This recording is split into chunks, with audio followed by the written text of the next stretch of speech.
الله أكبر الله أكبر. إن الحمد لله نحمده ونستعينه ونستغفره ونعوذ بالله من شرور أنفسنا وسيئات أعمالنا. من يهده الله فلا مضل له ومن يضلل فلا هادي له. وأشهد أن لا إله إلا الله وحده لا شريك له وأشهد أن محمدا عبده ورسوله.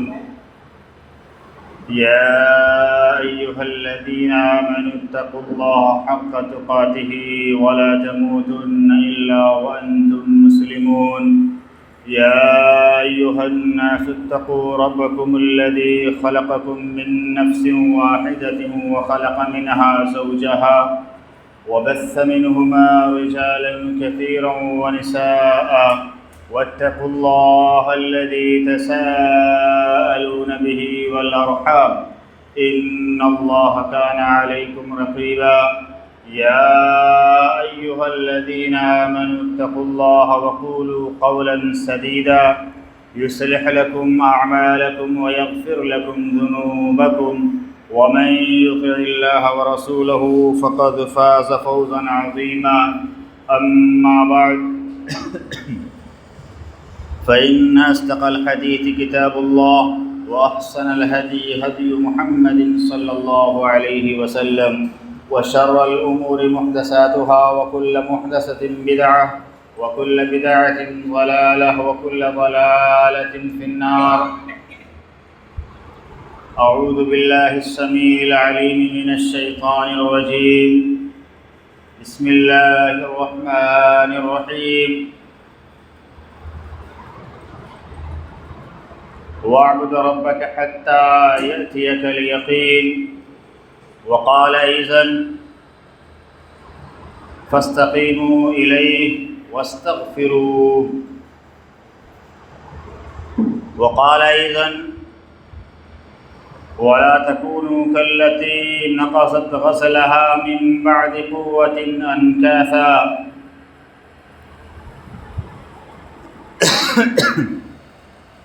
رب اشرح لي صدري ويسر لي أمري واحلل عقدة من لساني يفقهوا قولي. رب زدني علما سبحانك لا علم لنا إلا ما علمتنا إنك أنت العليم الحكيم.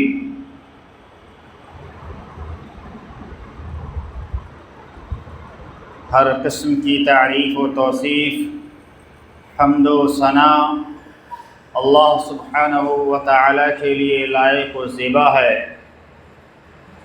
جو تنہا ہم سب کا خالق و مالک، مربی و پالنہار ہے۔ بعدہ درود و سلام نازل ہو تمام انبیاء و رسل پر، خصوصاً ہمارے آخری نبی احمد مجتبی محمد مصطفیٰ صلی اللہ علیہ وسلم کی ذات گرامی پر۔ اللہم صلی علی محمد وعلی آل محمد کما صلیت علی ابراہیم وعلی آل ابراہیم انک حمید مجید۔ اللہم بارک علی محمد وعلی آل محمد کما بارکت علی ابراہیم وعلی آل ابراہیم انک حمید مجید۔ حاضرین جمعہ،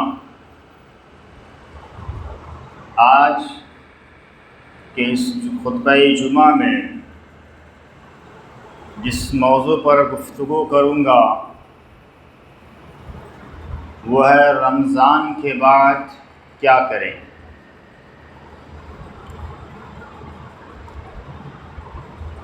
ہم نے رمضان میں کافی محنتیں کی ہے، کوششیں کی ہے رب کو منانے کی، اور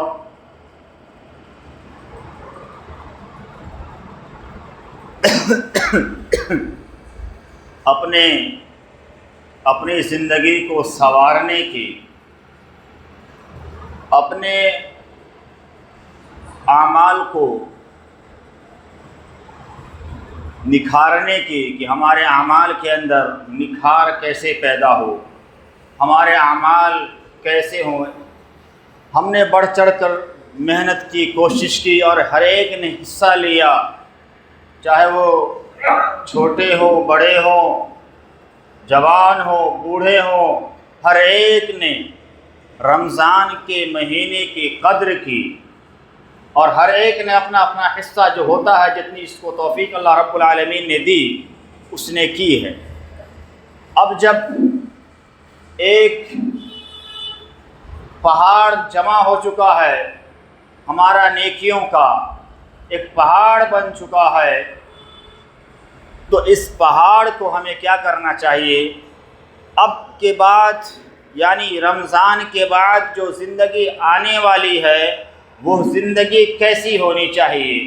اس رمضان سے ہمیں کیا جو ہے سبق ملا، اس چیز کو اب دیکھنے کی ضرورت ہے۔ سب سے پہلا کا جو کام ہمیں اور آپ کو کرنا تھا وہ یہ کہ پہلے ہم اپنے آپ کو پہچانیں کہ ہم کو اللہ رب العالمین نے کس مقصد کے لیے پیدا کیا۔ اللہ کا مقصد کیا تھا؟ کیونکہ ہر ایک انسان کا ایک مقصد ہوتا ہے، اور بچپن سے اس کے مقصد کے بارے میں پوچھا جاتا ہے کہ بیٹا تم کیا بنو گے؟ کوئی کچھ کہتا ہے، کوئی کچھ کہتا ہے، کوئی کہتا ہے میں انجینئر بنوں گا، کوئی کہتا ہے میں ڈاکٹر بنوں گا، کوئی کہتا ہے میں فلاں بنوں گا، فلاں بنوں گا۔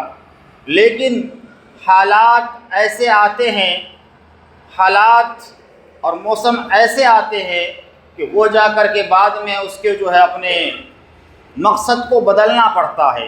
لیکن رب کا جو مقصد ہوتا ہے وہ کبھی بدلا نہیں جاتا ہے۔ رب کا مقصد بدلتا نہیں ہے۔ ہمارے جو ہے مقصد بدل سکتے ہیں، ہماری سوچ بدل سکتی ہے، ہماری فکر بدل سکتی ہے، ہماری سمجھ بدل سکتی ہے، لیکن رب کا جو مقصد ہے وہ مقصد کبھی بدلتا نہیں ہے۔ اب آئیے، رب کا کیا مقصد تھا؟ وَمَا خَلَقْتُ الْجِنَّ وَالْإِنسَ إِلَّا لِيَعْبُدُونَ، ہم نے جنات اور انسان کو پیدا صرف اور صرف اپنی عبادت کے لیے کیا۔ رب کا مقصد تھا عبادت۔ یہ عبادت کے لیے انسان کو پیدا کیا ہے، تو عبادت کب تک کرنی ہے؟ عبادت میں بہت ساری چیزیں رکاوٹ پیدا کرتی ہیں۔ سب سے پہلے انسان کہتا ہے کمانے کھانے کا، کہ ہم کمائیں گے، ہم ڈیوٹی پر رہتے ہیں، ہم بزنس میں رہتے ہیں، کام میں پڑے رہتے ہیں، مشغول رہتے ہیں، اس لیے نماز نہیں پڑھ پاتے، عبادت نہیں کر پاتے ہیں۔ اللہ رب العالمین نے اسی آیت کے بعد کہا ما اريد منهم من رزق وما اريد ان يطعمون، اللہ نہیں چاہتا ہے کہ تم سے کوئی رزق، اللہ تم سے کوئی رزق نہیں چاہتا ہے، اور اللہ تعالیٰ یہ بھی نہیں چاہتا کہ تم اس کو کھلاؤ۔ ان اللہ هو الرزاق ذو القوة المتین، یقیناً اللہ رب العالمین کیا ہے؟ رزاق ہے، ذو القوة المتین، قوت والا ہے، یعنی سارے لوگوں کا رزق مہیا کرنے والا وہ اللہ ہے۔ تم رزق کے بارے میں سوال نہ کرو، رزق کے معاملات میں پڑھ کر کے اللہ رب العالمین کا جو مقصد ہے تمہارے پیدا کرنے کا، اس کو مت بھلا دو۔ رزق بھی حاصل کرو، وہ بھی ایک عبادت ہے، لیکن وہ عبادت حلال طریقے سے بھی لو۔ اب اللہ کے جو فرائض کو چھوڑ کر کے آپ رزق کماؤ گے تو وہ رزق میں کوئی برکت ہونے والی نہیں ہے۔ ایسے ہی اللہ رب العالمین نے دوسری جگہ فرمایا وَأْمُرْ أَهْلَكَ بِالصَّلَاةِ وَاصْطَبِرْ عَلَيْهَا لَا نَسْأَلُكَ رِزْقًا نَحْنُ نَرْزُقُكَ۔ اللہ تعالیٰ محمد الرسول اللہ صلی اللہ علیہ وسلم سے کہہ رہا ہے وَأْمُرْ أَهْلَكَ، آپ حکم دیجئے، کس کو؟ اپنے گھر والوں کو، اور بعض لوگوں نے کہا کہ اپنی قوم کو، اپنی امت کو حکم دیجئے، کس چیز کا؟ بالصلاۃ، نماز کا، وَاصْطَبِرْ عَلَيْهَا، اور اس پر جمے رہیے۔ لا نسألک رزقا، ہم آپ سے کوئی رزق نہیں مانگتے، رزق کا سوال ہم آپ سے نہیں کرتے۔ نحن نرزقک، ہم دینے والے ہیں رزق۔ یہاں بھی اللہ رب العالمین نے ایک عبادت کا ذکر کیا اور کہا رزق کے مالک ہم ہیں۔ اور آج یہ جمعہ کا دن ہے، اس جمعہ کے دن بھی جب آپ نماز پڑھتے ہیں فَإِذَا قُضِيَتِ الصَّلَاةُ فَانتَشِرُوا فِي الْأَرْضِ، اللہ رب العالمین نے یہاں بھی عبادت کا ذکر کرنے کے بعد کیا کہا؟ جب آپ نماز پڑھ لو فَإِذَا قُضِيَتِ الصَّلَاةُ، جب نماز سے فارغ ہو جاؤ، فَانتَشِرُوا فِي الْأَرْضِ، اللہ کی زمین پر پھیل جاؤ اور کیا کرو؟ وَابْتَغُوا مِن فَضْلِ اللَّهِ، اللہ کا رزق تلاش کرو، اللہ کا فضل تلاش کرو۔ ہم اور آپ مسجد سے آتے ہیں، مسجد سے نکلتے ہیں، سوال کرتے ہیں کس چیز کا؟ اللہم انی اسألک من فضلک، اے اللہ ہم تجھ سے تیرا فضل مانگتے ہیں۔ تو معلوم کیا ہوا؟ جو رکاوٹ سب سے پہلی چیز بنتی ہے انسان کو عبادت میں، وہ رزق کا معاملہ ہوتا ہے۔ تو اللہ رب العالمین نے تمام معاملات کو صاف کر دیا کہ رزق کے معاملے میں تم ذرہ برابر بھی مت گھبراؤ، تم اپنا کام کرو، اللہ کی عبادت کرو، اللہ تم کو دے گا۔ یہ حلال طریقہ ہے، اور حرام طریقہ ہے کہ آپ فرائض کو چھوڑ دیجئے اور کماتے رہیے، دنیا میں لگے رہیے۔ یہ طریقہ اللہ تعالیٰ کو پسند۔ فرائض بھی ادا کیجئے اور رزق حلال بھی تلاش کیجئے۔ اب آئیے، انسان کی ضروریات ہے اور ایک ہے مقصد۔ انسان کو کسی منزل پر پہنچنا ہو، جب ٹرین کا آپ سفر کر رہے ہیں، ٹرین کا ٹائم دیکھتے ہیں کہ ٹرین 4:35 پر ہے، انسان کیا کرتا ہے؟ اس سے پہلے اٹھتا ہے، کہیں میری ٹرین نہ چھوٹ جائے اور میں اپنے منزل مقصود تک نہ پہنچ سکوں۔ اٹھنے کے بعد اگر اس کو کھانا پینا میسر ہو تو کھاتا ہے، اور جب وہ اسٹیشن پر پہنچتا ہے دیکھتا ہے وقت باقی ہے تو سوچتا ہے کھانا کچھ کھا لوں، بھوک لگی ہوئی ہے۔ کھانا یہ ضروریات زندگی ہے، یہ ایسے آپ اپنی زندگی کو پوری کر سکتے ہیں، اور آپ کا جو مقصد ہے اس منزل کو پہنچنا، اس ٹرین کو پکڑنا اور ٹرین پر پکڑ کر کے دوسرے اسٹیشن پر جانا، یہ آپ کا مقصد ہے۔ آپ کی ضرورت کھانا ہے اور مقصد آپ کا کیا ہے؟ آپ کو منزل مقصود پر پہنچنا ہے۔ ٹرین میں بیٹھیں گے تبھی ہم منزل پر پہنچ سکتے ہیں، اپنی جگہ پر پہنچ سکتے ہیں، اپنے اسٹیشن پر پہنچ سکتے ہیں۔ لیکن اتنے میں ہی آپ کے ہاتھ میں کھانا آیا ہے، گاڑی اسٹیشن پر آ گئی ہے، آپ کیا کرتے ہیں؟ کھانا سائڈ کر دیتے ہیں، پیسہ لگا ہوا تھا اس کھانے کو چھوڑ دیتے ہیں، اور اپنی منزل کو پانے کے لیے، اپنے جگہ پر پہنچنے کے لیے، اپنے اسٹیشن پر پہنچنے کے لیے آپ اپنے ٹرین میں بیٹھتے ہیں۔ کیوں؟ کیونکہ اپنی منزل مقصود کو پہنچنا ہے، مجھے اپنی منزل پر جانا ہے۔ اگر میں آج چوک کر گیا، آج میں اگر رک گیا تو میں اپنی منزل پر نہیں پہنچ سکتا، اپنی منزل مقصود کو نہیں پا سکتا۔ اسی لیے انسان کیا کرتا ہے؟ اپنے مقصد کو پانے کے لیے، اپنی منزل کو پانے کے لیے اپنی ضروریات کو چھوڑ دیتا ہے۔ ایسے ہی معاملہ یہاں پر نماز کا ہے۔ آپ اپنے مقصد کو پانے کے لیے نماز کو نہ چھوڑیے، یہ آپ کی ضروریات زندگی ہے، دنیا میں کمانا، لیکن اصل مقصد آپ کا کیا ہے؟ اللہ کی عبادت، اس کو چھوڑیے مت۔ رمضان کا مہینہ آیا ہے، رمضان کے مہینے میں آپ فل چارج ہو چکے ہیں، 30 دن میں فل چارج ہے آپ کی بیٹری، اس بیٹری کو ضائع اور برباد نہ کیجیے۔ اب کیا کرنا ہے؟ اگلا کام،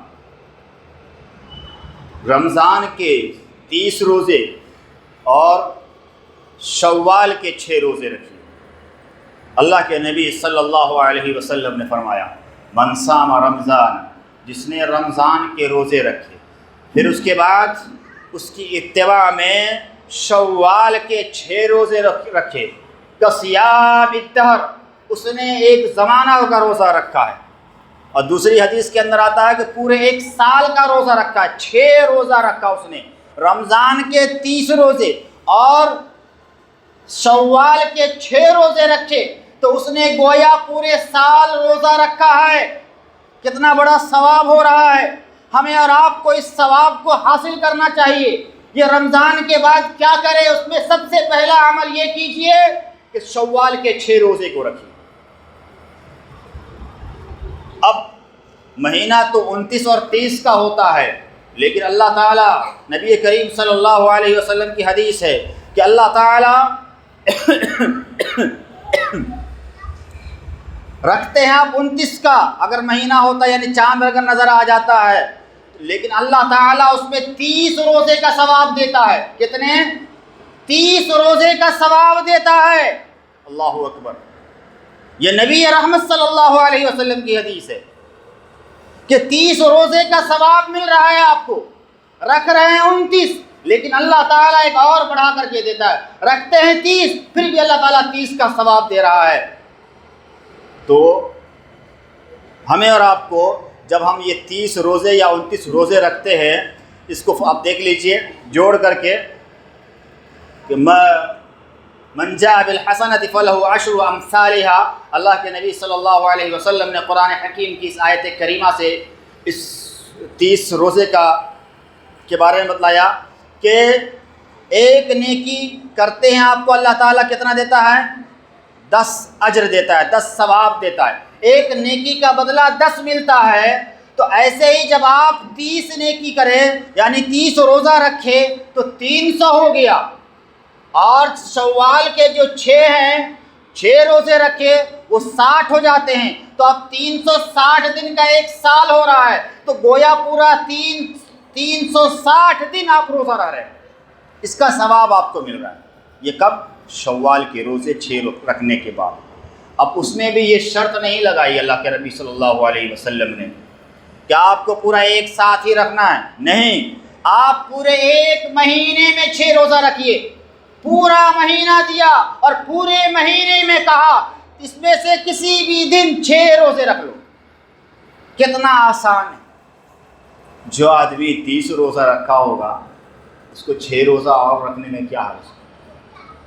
یہ نبی کریم صلی اللہ علیہ وسلم کی سنت ہے. اب کوئی آدمی اس کو یہ نہ سمجھ لے کہ جو 6 روزہ نہیں رکھے گا اس کا دوسرا روزہ نہیں ہوگا. نہیں، وہ فرض روزہ ہے. رمضان کا روزہ جو پچھلا گزرا ہے وہ فرض ہے اور یہ نفلی روزہ ہے. اس نفلی روزے کا ثواب اتنا ہو رہا ہے کہ اللہ تعالیٰ پورا ایک سال روزہ رکھنے کا ثواب دے رہا ہے. اب آئیے دوسرا جو کام کرنا ہے وہ کیا ہے؟ استقامت. ہم اور آپ رمضان کے مہینے میں کثرت کے ساتھ نوافل پڑھے، کثرت کے ساتھ فرض نمازوں کا دھیان دیے، خیال کیے. اذان ہوتی تھی مسجد کی طرف چلے آتے تھے اور آتے تھے دیکھتے تھے وقت باقی ہے، قرآن پڑھنے میں لگ جاتے تھے، قرآن کو پڑھنے میں اپنا وقت گزار دیا کرتے تھے. ایسے ہی آپ رمضان کے علاوہ بھی کیجئے. کیوں؟ اللہ تعالیٰ کو وہ عمل سب سے زیادہ پسند ہے جو ہمیشہ کیا جائے. اللہ تعالیٰ کو کون سا عمل زیادہ پسند ہے؟ جو عمل ہمیشہ کیا جائے. تھوڑا کرے لیکن ہمیشہ کریں. اب کیا ہوا؟ اللہ کے نبی صلی اللہ علیہ وسلم نے فرمایا اس آدمی کی طرح نہ ہو جانا جو کثرت سے رات میں قیام کیا کرتا تھا، لیکن کیا کیا؟ دوسرے مہینے میں آیا اور قیام کرنا بھول گیا، چھوڑ دیا. تو ویسے آدمی مت بنیے. ہمیشہ اپنے عمل پر اپنے عمل پر قائم و دائم رہیے. ہمیشگی کو اختیار کیجیے. تھوڑا کیجیے لیکن کیا کیجیے؟ ہمیشہ کیجیے. اور فرائض کو آپ چھوڑیے نہیں. یہ فرائض چھوڑنے کے لیے نہیں ہے. آپ نے 1 مہینے کی ٹریننگ لی ہے. اس 1 مہینے کی ٹریننگ میں آپ کو فرائض کے بارے میں بتایا گیا کہ فرائض کتنا اہم ہے. آج مسجد کو دیکھ لیجیے، مؤذن پکارتا رہتا حی علی الصلاۃ حی علی الفلاح، مگر مسجد میں آنے کی توفیق نہیں ہو رہی ہے. مؤذن کہتا ہے آؤ کامیابی کی طرف، آؤ کامرانی کی طرف، آؤ کامیاب ہو جاؤ گے، لیکن ہمارے کان کہتے ہیں نہیں، ہمارا بزنس جو لگا ہوا وہی کامیابی کر سکتا ہے. ہم جس چیز میں لگے ہوئے ہیں وہی میں اسی میں ہم کامیاب ہو سکتے ہیں۔ میرے بھائیوں، اللہ تعالیٰ کی بات جھوٹی نہیں ہو سکتی، ہمارے اور آپ کی بات جھوٹی ہو سکتی ہے۔ کامیابی اسی طرف ہے جس طرف مؤذن بلا رہا ہے۔ جب مؤذن کہہ رہا ہے، علل اعلان کہہ رہا ہے، بلند آواز سے کہہ رہا ہے، اور اللہ رب العالمین بلوا رہا ہے کہ آؤ حی علی الفلاح، کامیابی کی طرف، تو کامیابی اسی میں ہے۔ آج ہمارے اوپر طرح طرح کے قانون نافذ ہو رہے ہیں ہماری بے عملی کی وجہ سے۔ ہم بے عمل ہو گئے ہیں، ہمیں باعمل بننا چاہیے۔ باعمل رہیے گا، باغیرت رہیے گا، غیور بنیے تو آپ دنیا میں جی سکتے ہیں، آپ دنیا میں قدم اٹھا سکتے ہیں۔ اور بے غیرت بن کے رہیے گا تو کہیں کے نہیں رہیے گا۔ بے غیرت والی زندگی نہیں گزاریے، باغیرت بن کر کے رہیے۔ تو عمل جو کیجئے تھوڑا کیجئے لیکن ہمیشہ کیجئے۔ آج بھی دیکھیے آئے ہیں، وقت ہے، قرآن کو پڑھیے، نوافل کو پڑھیے، جیسے رمضان میں پڑھا کرتے تھے ویسا ہی عمل اب بھی کیجیے۔ اس کے بعد ہم نے کسی کو پیسے آ جائیں، بہت زیادہ پیسہ آ جائے، مثال کے طور پر کسی کو 5 لاکھ آ جائے، کسی کو 2 لاکھ آ جائے، کسی کو 3 لاکھ آ جائے، کیا کرے گا وہ آدمی؟ اس پیسے کی حفاظت کرے گا نا، یا اس کو ایسے ہی گھر کے باہر رکھ دے گا، جو آئے لے کر چلا جائے؟ رمضان کا مہینہ گزرا، اس میں آپ نے اعمال کیے، اور اعمال کرنے کے بعد وہ ایک نیکی پہاڑ بن چکی ہے، تہامہ پہاڑ کے برابر ہو چکا ہے وہ نیکیوں کا انبار۔ لیکن جیسے ہی شوال کا چاند نکلا ہے، چاند رات ہوئی ہے، رات سے ہی مستی شروع کر دی، 1 سے 2 دن کے اندر پوری نیکی کو برباد کر دیا۔ گالی گلوچ، فسق و فجور، فجر کی نماز غائب ہو رہی ہے، تو ایسا مت کیجیے، اعمال کی حفاظت کیجیے۔ جو اعمال ہم نے کیے ہیں رمضان میں، ان عملوں کی حفاظت کیجیے۔ جیسے آپ روپیے پیسے کی حفاظت کرتے ہو، ایسے ہی اپنے عملوں کا بھی حفاظت کیجیے، ایسے ہی برباد مت کیجیے۔ عمل کی حفاظت کیجیے۔ آپ نے بہت محنت سے، بہت ہی کٹھنائی سے اپنے پاؤں کو پھلا کر کے، اپنے بھوک اور پیاس کو سہ کر کے، محنت و مشقت سے نیکیاں کمائی تھی، اس نیکیوں کو اپنے 2 الفاظ کے ذریعے ختم مت کر لیجیے، اپنی زبان کے ذریعے سے اس نیکی کو ہلاک مت کر لیجیے، اس نیکی کی حفاظت کیجیے۔ اللہ کے نبی صلی اللہ علیہ وسلم نے کہا تھا، میری امت کا مفلس کون ہوگا؟ پتہ ہے تمہیں؟ سوال کیا تھا صحابہ کرام سے۔ صحابہ کرام نے کہا، جس کے پاس درہم و دینار نہیں ہوں گے وہی مفلس، جس کے پاس روپیہ پیسہ نہیں ہوگا وہ مفلس ہے۔ اللہ کے نبی صلی اللہ علیہ وسلم نے کیا کہا؟ نہیں میرے صحابہ، وہ مفلس نہیں، مفلس وہ ہے جس کی نیکیاں تہامہ پہاڑ کے برابر ہوگی۔ اللہ اکبر، نیکیوں کا پہاڑ جمع ہوگا، لیکن اس نے کسی کو گالی دی ہوگی، اسی نے کسی کو ایک ہاتھ مارا ہوگا ناحق، اس نے کسی کا کوئی پیسہ ہڑپ کر لیا ہوگا، کسی کا مال ہڑپ کر لیا ہوگا، کسی کی زمین ہڑپ کر لی ہوگی۔ کل قیامت میں حشر کا میدان سجا ہوگا، اللہ تعالیٰ اس بندے کے لیے فیصلہ کر رہا ہوگا کہ اس کو جنت کے اندر داخل کرو، اس کی نیکیاں بہت ہے۔ اپنے اپنے حقوق والے کھڑے ہوں گے، اس نے جس کو گالی دی ہوگی وہ آئے گا، اللہ تعالیٰ ذرا ٹھہریے، اس نے مجھے گالی دی تھی، مجھے انصاف دلائی دے۔ اللہ تعالیٰ کہے گا اس کے ساتھ انصاف کرو، کہے گا میرے پاس کچھ نہیں ہے، کہا جائے گا اس کی نیکی لے کر کے اس آدمی کو دے دو۔ دوسرا آدمی کھڑا ہوگا، اللہ اس نے مجھے ایک ہاتھ مارا تھا، یہ تو رمضان میں روزہ رکھتا تھا اور اعتکاف بھی کیا کرتا تھا، 10 راتوں کو جاگا کرتا تھا، لیکن اس نے مجھے ایک ہاتھ مارا ہے۔ اللہ تعالیٰ کہے گا دو اس کو، کہے گا میرے پاس کچھ نہیں ہے، اس کی نیکی لے کر کے اس بندے کو دے دیا جائے گا۔ جس کا اس نے کسی کا حق مارا ہوگا، حق والا کھڑا ہوگا، اللہ تعالیٰ اس کے حق اس کے نیکیوں کے ذریعے دلوا دے گا۔ اب اس کے جو پہاڑ تھے، پہاڑ ختم ہو چکے ہیں، لیکن اب بھی حقوق والے کھڑے ہیں، قطار کے اندر لائن میں کھڑے ہیں اور اپنے اپنے حق مانگ رہے ہیں۔ اب کیا ہوگا؟ اب ان لوگوں کے گناہ لے کر کے اس مفلس اس نیک آدمی کے اوپر ڈال دیا جائے گا، جس نے نیکیوں کا پہاڑ جمع کیا تھا۔ اس کے گناہ لے کر کے، جس کے حقوق باقی تھے، اس کے گناہ لے کر کے اس کے اوپر ڈال دیے جائیں گے۔ کیا بچا اس کے ہاتھ میں سوائے گناہ کے؟ مفلس ہوا یا نہیں ہوا؟ کچھ بچا اس کے پاس؟ اسی لیے کہا اپنے اعمال کی حفاظت کیجیے، اپنے اعمال کو برباد نہ کیجیے، اپنے عملوں کی حفاظت کر لیجیے۔ یہ وہ ایام ہیں، ان ایام کے اندر آپ نے جو محنت کی ہے رمضان کے اندر، اس عمل کو برباد مت کیجیے۔ آخری بات،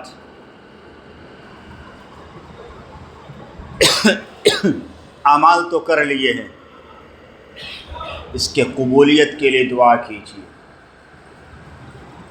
جو عمل کیے ہیں اس عمل کی قبولیت کے لیے دعا کیجیے۔ ہمارا تھوڑا عمل کر لیتے ہیں، کہتے ہیں میں نے بہت عمل کر لیا، یہ رمضان کے عمل کوئی عمل نہیں رہے۔ اس عمل کے مقابلے میں جو سیدنا ابراہیم نے کیے تھے، اپنی ساری زندگی اللہ کے خاطر لگا دی تھی، جب اللہ نے جو حکم دیا فوراً اس کام کو کر گزرے اور کبھی رکے نہیں، اور بیت اللہ بنا رہے ہیں، ایک ایک اینٹ اوپر لگا رہے ہیں، اللہ کا گھر بن رہا ہے۔ اس زمین پر اللہ کا جو سب سے پہلا گھر ہے وہ گھر تیار ہو رہا ہے، لیکن زبان مبارک سے کیا نکل رہا ہے؟ اور ہم اور آپ کیا نکالتے ہیں؟ عمل کرتے ہیں، موبائل والوں کو کہتے ہیں ذرا فوٹو کرو، اچھے سے لینا، اچھے سے میرا فوٹو کھینچو، اور اس سامنے والے کو جس کو کچھ دے رہے ہیں اس کا بھی فوٹو اچھے سے لو۔ اور وہ ایک نبی باپ بیٹا ہے، کھڑے ہو کر کے کعبۃ اللہ کی دیوار کو کھڑی کر رہا ہے، اور کیا کہہ رہا ہے؟ ربنا تقبل منا انک انت السمیع العلیم، اے اللہ ہمارے اس عمل کو قبول کر، اے اللہ ہمارے اس عمل کو قبول کر لے۔ کیا پتا ہمارا ایک بھی عمل قبول ہوا ہے یا نہیں ہوا؟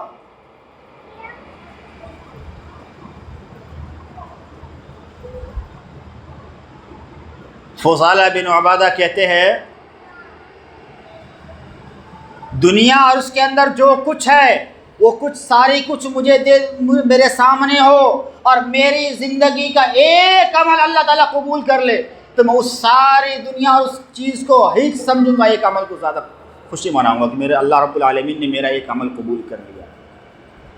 دنیا اور اس کے اندر جو کچھ ہے کتنی بڑی چیز ہے، وہ ساری کی ساری چیزیں میرے لیے اتنی عزیز نہیں، اتنی پیاری نہیں، میرے لیے پیارا وہ ہے جو ایک عمل اللہ تعالیٰ قبول کر لے۔ اللہ اکبر۔ یہ سلف و صالحین کا عمل ہے۔ اور وجلت قلوبہم، قرآن حکیم کہہ رہا ہے کہ بندے کرتے ہیں اور ڈرتے ہیں، اللہ کے بندے کرتے ہیں اور ڈرتے ہیں۔ امی عائشہ نے سوال کیا کیا یہ شراب پیتے ہیں اور ڈرتے ہیں، زنا خوری کرتے ہیں اور ڈرتے ہیں؟ کہا نہیں اے عائشہ صدیق کی بیٹی، یہ وہ بات نہیں ہے، بلکہ اچھا کام کرتے ہیں اور ڈرتے ہیں کہ اللہ تعالیٰ قبول کر لے۔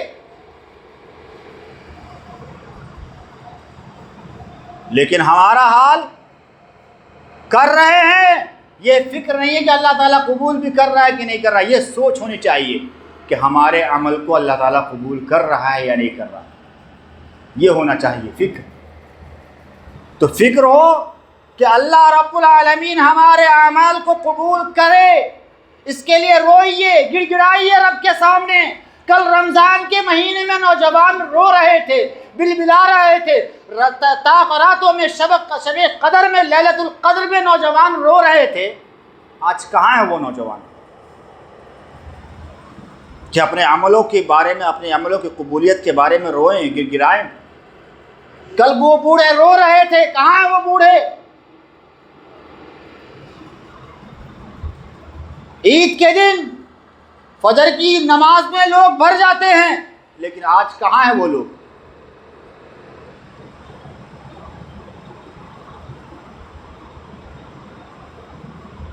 اسی لیے اپنے اعمال کے بارے میں اللہ رب العالمین سے ڈریے کہ اللہ تعالی ہمارے اعمال کو قبول کر لے۔ 6 مہینہ سلف و صالحین 6 مہینہ کیا کرتے تھے؟ اللہ سے دعا کرتے تھے کہ اللہ تعالی ہمارے اعمال کو قبول کر لے، اللہ ہمارے اعمال کو قبول کر لے۔ چھوٹے موٹے ٹوٹے پھوٹے عمل کیا ہے، اس عمل کو قبول کر لے۔ یہ صحابہ، یہ جو ہے سلف و صالحین کا عمل تھا، لیکن ہمارا یہ عمل نہیں ہو رہا میرے بھائی۔ اس لیے اپنے سوچ کو بدلیے، اپنی فکر کو بدلیے، اپنی سمجھ کو بدلیے، اور اللہ کے سامنے روئیے، گڑ گڑائیے۔ اللہ رب العالمین سے دعا ہے کہ اللہ تعالی ہم نے جو اعمال کیے ہیں رمضان کے اندر، رمضان المبارک میں، ہمارے قیام کو، ہمارے صیام کو، اور ہمارے اٹھنے کو، بیٹھنے کو، قرآن کی تلاوت کو، جو بھی چھوٹے موٹے ٹوٹے پھوٹے ہم نے عمل کیے ہیں، اللہ ان عملوں کو قبول کر لے، اللہ ان عملوں کو قبول کر لے، اللہ ان عملوں کو قبول کر لے۔ اللہ تو ہمارے گناہوں کو معاف فرما دے، ہماری خطاؤں کو معاف فرما دے، ہماری لغزشوں کو معاف فرما دے۔ اللہ ہمیں اور ہمیں ہمارے تمام نوجوانوں کو توفیق دے کہ اللہ رب العالمین کی عبادت جس طریقے سے رمضان میں کیا کرتے تھے، اللہ ہم دوسرے مہینوں میں بھی ویسے ہی عبادت کریں، کیونکہ وہ رب جو رمضان کے اندر تھا وہی شوال کے اندر بھی ہے، وہی جو ہے ذیقعدہ کے اندر بھی ہے، وہی ذی الحجہ کا رب ہے، وہی محرم کا رب ہے، وہی سفر کا رب ہے، وہی جو ہے ربیع الاول کا رب ہے، وہی ربیع الاخر کا رب ہے، وہی جمادی الاول کا رب ہے، وہی جمادی الاخر کا رب ہے، وہی رجب کا رب ہے، وہی شعبان کا رب ہے، وہی رمضان کا رب ہے۔ سال کے 12 مہینے کا جو رب ہے وہی رب رمضان کا بھی رب ہے۔ اسی لیے ہم اور آپ اس میں فرق نہ کریں کہ رمضان میں الگ رب ہو یا رمضان کے بعد دوسرا رب ہو۔ ایسا فرق کرنے والا صحیح کام نہیں کرتا ہے، ایسے فرق کرنے والوں کے اعمال کو اللہ تعالیٰ قبول نہیں کرتا ہے، ایسے اعمال کی اللہ تعالیٰ کو کوئی ضرورت نہیں ہے۔ اللہ تعالیٰ چاہتا ہے آپ عمل میں ہمیشگی برتیے، آپ فرائض کو ہمیشہ ادا کرتے رہیے۔ اللہ رب العالمین جب تک ہمیں زندہ رکھے، اسلام پر زندہ رکھے، جب ہمارا خاتمہ ہو تو خاتمہ بالخیر ہو، آمین یا رب العالمین۔ اقول قولی ھذا استغفر اللہ لی ولکم ولسائر المسلمین فاستغفروہ انہ هو الغفور الرحیم۔